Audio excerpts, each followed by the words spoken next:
Competition of supplier and conductors. ठीक है, तो आज हम अगला लेक्चर हमारा होगा जी रूल नंबर 20 से लेकर रूल नंबर 27 तक हम कोशिश करेंगे पढ़ने की, जिसमें हम ये टॉपिक्स डिस्कस करेंगे। सबसे पहला जो टॉपिक है वो जी है हमारे पास मेथड ऑफ प्रोक्योरमेंट, कि हमने प्रोक्योरमेंट करने के लिए कौन सा मेथड अप्लाई करना है। ठीक है, उसमें नंबर 1 इसमें नंबर 2 आता है हमारे पास प्रिंसिपल मेथड ऑफ प्रोक्योरमेंट, के प्रोक्योरमेंट का प्रिंसिपल मेथड कौन सा होता है।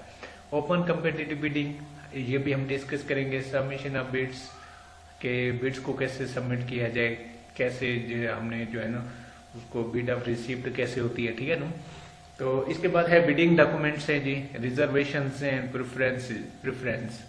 नंबर 7 है हमारे पास बिड सिक्योरिटी, नंबर 8 है हमारे पास बिड वैलिडिटी, और नंबर 9 है extension of time for submission of bids. तो ये तमाम टॉपिक्स जो है इस वीडियो में हम डिस्कस करेंगे। तो हम टॉपिक्स पर आगे बढ़ते जाएंगे। जो चीज़ नहीं समझेगा आप मुझे कमेंट्स करेंगे, मैं इंशाल्लाह आपके कमेंट्स का जवाब दूंगा। तो चलते हैं आज के सबसे पहले लेक्चर की तरफ। सबसे पहले है methods of procurement. Rule number 20, ठीक है, रूल आपने लाजमी याद रखने। रूल नंबर 20 जो है ये रिलेटेड है principal method of procurement.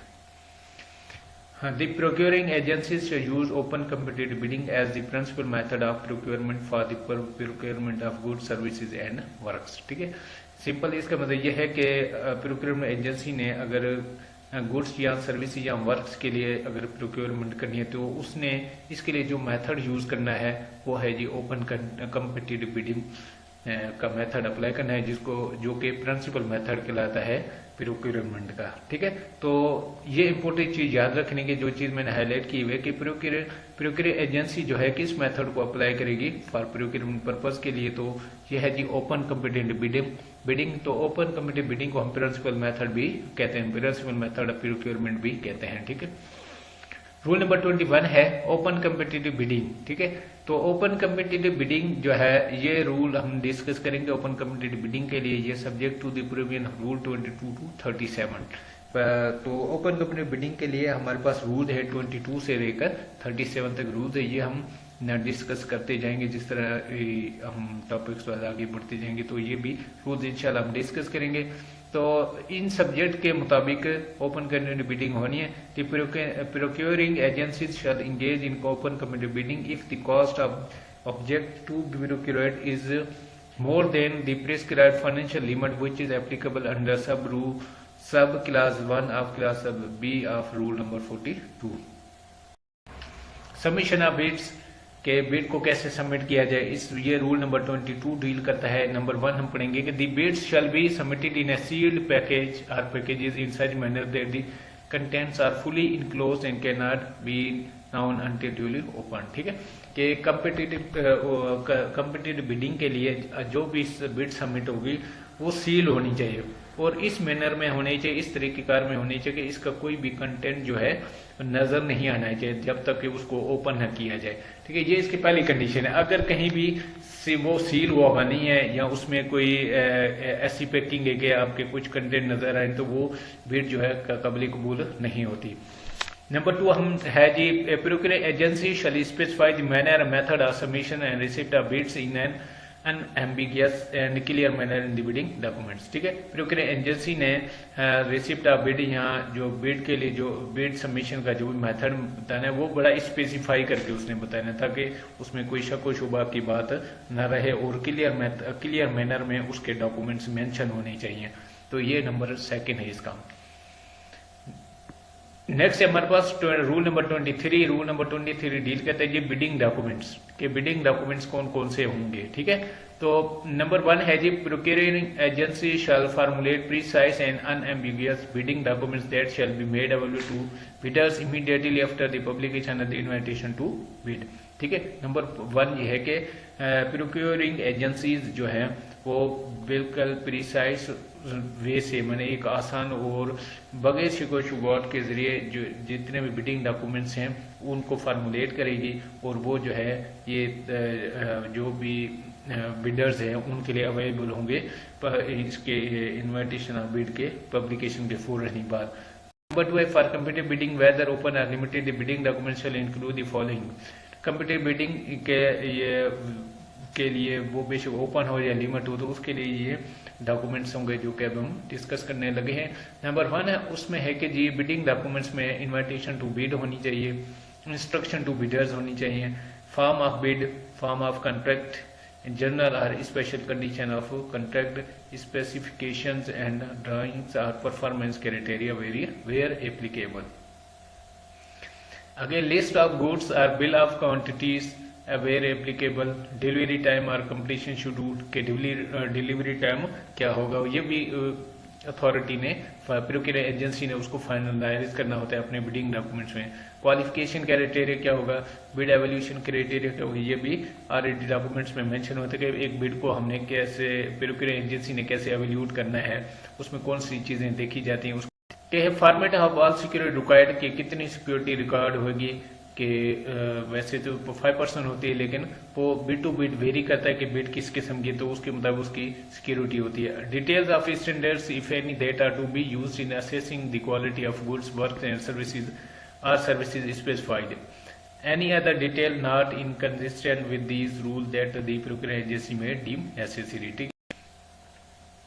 Next rule number 3 है जी 23 का एक और रूल, सब रूल 3 कि any information that becomes necessary for bidding और for bid evaluation after the invitation to bid और issue of the bidding documents to the prospective bidders shall be provide in a timely manner and on equal opportunity basis. ठीक है, इसका मतलब यह है कि अगर बिडिंग डॉक्यूमेंट्स की पब्लिकेशन हो गई या बिड जो है कॉल की गई है पब्लिकेशन के बाद, अगर इसके बाद भी बिडिंग डॉक्यूमेंट्स भी जो है बिडिंग के लिए कॉल की गई है, अगर इस दौरान अगर प्रोक्योर एजेंसी समझती है कि कोई भी इंफॉर्मेशन जो है वो बिल्कुल जो है इम्पोर्टेंट है या कंपलसरी कि ये भी चीज होनी चाहिए थी पब्लिकेशन के बाद, तो वो इन तमाम इंफॉर्मेशन को जो है टाइमली जो है अपने बिडिंग डॉक्यूमेंट्स में इंक्लूड करेगी, और जो है ये तमाम इंफॉर्मेशन जो इक्वली अपॉर्चुनिटी बेसिस पे तमाम जो कॉन्ट्रैक्टर या सप्लायर या बिडर है उनको ये इंफॉर्मेशन टाइमली भी प्रोवाइड करेगी और इक्वल बेसिस पे। ऐसा नहीं कि किसी एक को इंफॉर्मेशन रिसीव हो गई और दूसरे को नहीं हो सकी और इस तरह ये बिड के रिजेक्शन का सबब बनती है। तो रूल नंबर 3 कहता है कि अगर कोई इंफॉर्मेशन प्रोक्योर एजेंसी अगर समझती है कि ये नेसेसरी है, तो वो टाइमली जो है सब क्या है बिडर, सप्लाई या कॉन्ट्रैक्टर वो टाइमली प्रोवाइड भी करेगी और इक्वल बेसिस भी प्रोवाइड करेगी। Where notification of such change, addition, modification और deletion becomes essential, such notice shall be made in a manner similar to the original advertisement. ठीक है, इसी तरह के अगर इंस्ट्रक्शन में बिडिंग डॉक्यूमेंट में कोई चेंजिंग आई है तो वो बाकायदा उसी मैनर में वो चेंजेस की जाएंगी और दोबारा उनको इसी तरह पब्लिश किया जाएगा जैसे कि ओरिजिनल एडवर्टाइज में ये चीजें पब्लिश हुई थी या नोटिफाई हुई थी। तो इस बिल्कुल इसी मेथड से होनी है। रूल नंबर 4 पॉइंट है हमारे पास, procure agency shall use standard bidding documents as and when notified by regulation by the authority. ठीक है, तो इसका मतलब है कि रूल नंबर 4 ये डिस्कस करता है कि कोई भी प्रोक्योर एजेंसी है उसने जब भी बिडिंग प्रोसेस में जाना है तो उसने स्टैंडर्ड बिडिंग डॉक्यूमेंट्स को यूज करना है या अप्लाई करना है जो कि ऑलरेडी अथॉरिटी ने नोटिफाइड किए हुए हैं। Provide that bidding documents already in use of procurement agency may be retained in their respective usage to the extent they are not inconsistent with these rules until such time that the standard bidding documents are specified by regulation। ठीक है, इसका मतलब यह है कि अगर procure agency के पास पहले से ही वो डॉक्यूमेंट्स हैं तो वो उनको जो है वो सर्कुलेट या पब्लिक कर सकते हैं या जो भी बिडर्स हैं या सप्लायर उनको दे सकते हैं, लेकिन इस चीज़ का वो ख्याल रखेगी कि जो भी बिडिंग डॉक्यूमेंट्स हैं वो जो है वो कंट्राडिक्ट नहीं होनी चाहिए, जो कि अथॉरिटी ने जो भी रूल रेगुलेशन के मुताबिक जो भी डॉक्यूमेंट्स हैं नोटिफाइड कर दिए हैं। लेकिन यह है कि अगर वो अथॉरिटी के स्पेसिफाइड रूल या रेगुलेशन के साथ स्टैंडर्ड डॉक्यूमेंट्स जो है कंट्राडिक्ट नहीं करते, तो वो जो उनके पास ऑलरेडी प्रोक्योर एजेंसी के पास डॉक्यूमेंट्स हैं यूज में वो उनको भी इस्तेमाल कर सकती है, लेकिन इस चीज का ख्याल रखना है कि वो कंट्राडिक्ट नहीं होनी चाहिए। नंबर 5 है हमारे पास, procure agency shall provide a set of bidding documents to any supplier contractor on equal and subject to payment of price if any. Number 4.5 यह है कि प्रोक्योर एजेंसी जो भी होगी उसने बिडिंग डॉक्यूमेंट्स जो है सप्लाई या कॉन्ट्रैक्टर को जो है प्रोवाइड करना है on the base of payment या ऑन पेमेंट ऑफ प्राइस पे देने। तो पेमेंट ऑफ प्राइस का मतलब क्या होता है कि वो कास्ट जो प्रिंटिंग और प्रोवाइडिंग डॉक्यूमेंट्स पे आती है उसको हम कहते हैं प्रिंटिंग कास्ट कहते हैं, ठीक है। तो पेमेंट ऑफ प्राइस कहते हैं, पेमेंट ऑफ प्राइस का मतलब कास्ट ऑफ प्रिंटिंग होता है, ये पहले भी हम ऑलरेडी डिस्कस कर चुके हैं। Rule number 24 reservation and preference. इसका मतलब यह है कि अगर प्रोक्योर एजेंसीज को ये कुछ रिजर्वेशन होती हैं कि जो है किसी पे वो बार लगा देते हैं कि ये जो है एजेंसीज जो है या ये सप्लाई या कंट्रैक्टर जो है ये जो है इसमें पार्टिसिपेट नहीं कर सकते, तो ये रूल उससे रिलेटेड है। हम पढ़ेंगे कि किस जगह पे ये रूल हम अप्लाई होता है। नंबर 1 है जी, procuring agencies shall allow all prospective bidders to participate in procuring procedure without regard to nationality, ठीक है। पॉइंट नंबर 1 ये है कि जो भी प्रोक्योरिंग एजेंसीज हैं उन्होंने तमाम फोर्थ कमिंग बिडर्स, ठीक है, जो पार्टिसिपेट करना चाहते हैं बिड में, उन तमाम बिडर्स को पार्टिसिपेट होने की इजाजत देगी बगैर किसी भी नेशनलिटी के मद्देनजर रखते वो उनको रोक नहीं सकती, ठीक है। बगैर किसी डिस्क्रिमिनेशन के हर किसी को वो इजाजत देगी कि वो इस बिडिंग प्रोसेस में पार्टिसिपेट करें। Except in cases in which any procurages desire to limit such participation to nation will only for or prohibit participation of bidder of some nationalities in accordance with the policy of federal government, ठीक है।